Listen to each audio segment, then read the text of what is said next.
If you're looking to get into the world of Bang Olufsen but don't want to spend a lot of money, then the BeoCentury may be just what you're looking for. This compact all-in-one hi-fi system has great sound quality, was available in many funky colours, and can be updated to meet your modern music requirements. Let's get into it. The BeoCentury was launched following the success of its big brother, the 2500 Beo system, which I've also made a video about. And like its big brother, it featured a glass sliding door that was activated by waving your hand in front of it. But to reduce cost and complexity, there was only one glass sliding door, and the same mechanism that slid the door back also raised the lid of the CD tray. And there wasn't a light inside the CD tray to illuminate the CD when it was playing. Further cost reductions were made by integrating all of the components into a single unit, because of course the Beo System 2500 had separate speakers. This meant that the BeoCentury was very compact and was also surprisingly thin. And that meant it was ideal for wall mounting, and you could indeed get the BeoCentury with a wall mount. It was designed by David Lewis and was launched in 1993 and cost £995.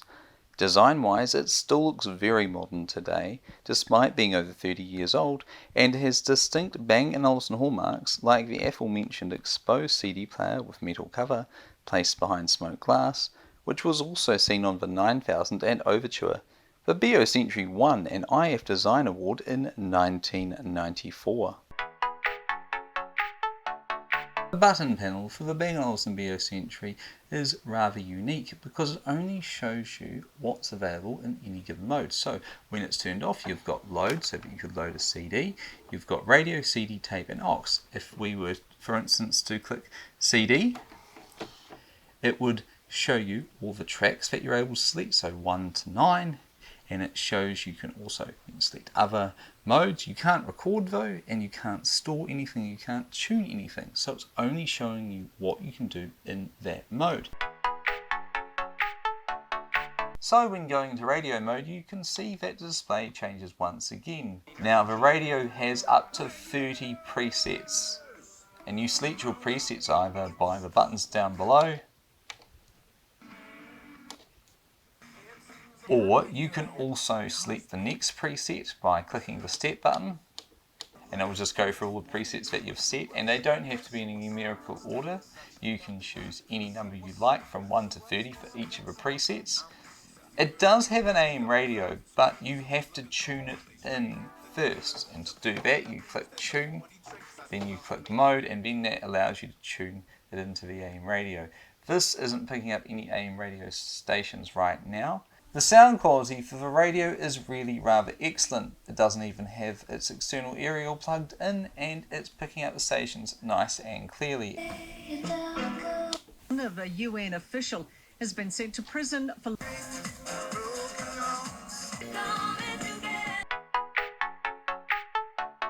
And when you click on tape, the display changes once again. Unlike any other tape player I've ever used, you actually have to insert the tape like this. You sort of put it in there and then lever it in, and then to activate it you click tape.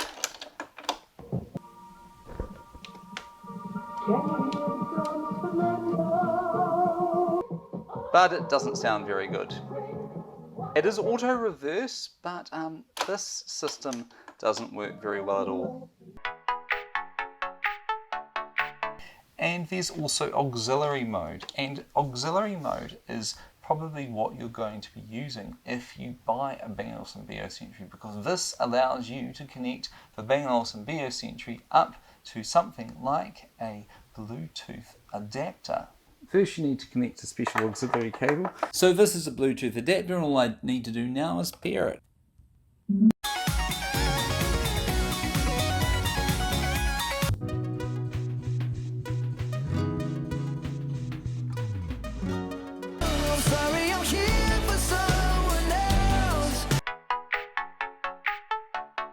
The design of the BeoCentury was further complemented by the ability to get it with different coloured speaker grills. You could go for this grey colour here, blue, red, green, yellow and black. And I have some black frets or speaker grills here, and I'll show you how easy it is to change.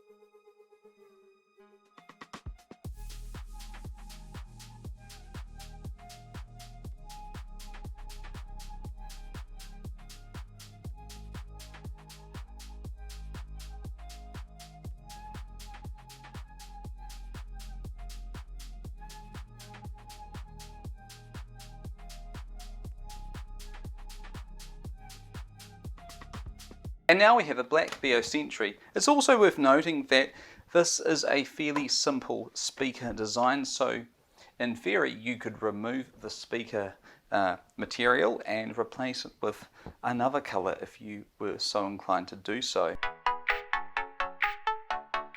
The back of a BeoCentury is really rather basic. There is an FM antenna in a place where the handle goes if you mount the handle, an auxiliary in, a connection for that FM antenna handle, and a headphone output.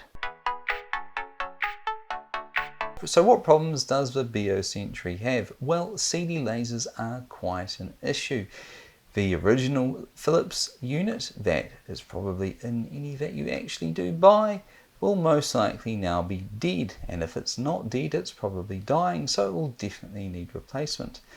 And part of the reason this one is still here is that I did replace the laser inside it, but it didn't fix the issue, suggesting that it could be more to do with the CD laser board or something else, and getting those replacement parts are a little bit more tricky. The taper mechanism has a little gear inside it that turns brittle and cracks and falls to pieces.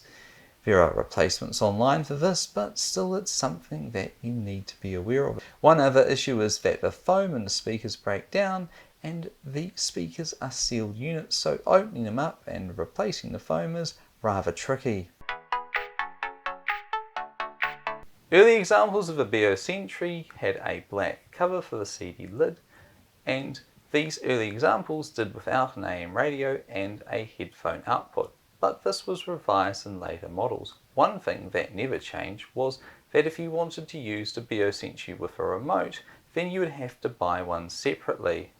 It's worth noting that when placed on a table, the Bang Olufsen BeoCentury should be placed on a stand. You could also get the Bang Olufsen BeoCentury with an optional carry handle which integrated within it a FM antenna, but this was just to be moved around the house. This BeoCentury was never sold with an external battery pack, meaning that it was never really meant to be a boombox. The speakers on the Bang & Olufsen BeoCentury feature a mid-range woofer, a tweeter for high frequencies, and a front-facing bass port.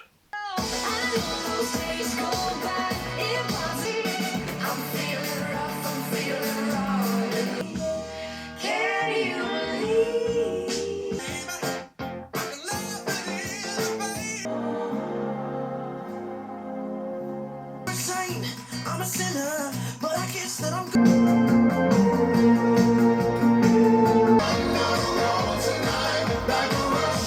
The BeoCentury lives up to its Bang & Olufsen name by offering crisp, clear treble, well-defined bass, and a decent mid-range. It sounds really rather excellent. But how does it compare to its big brother, the BeoSystem 2500?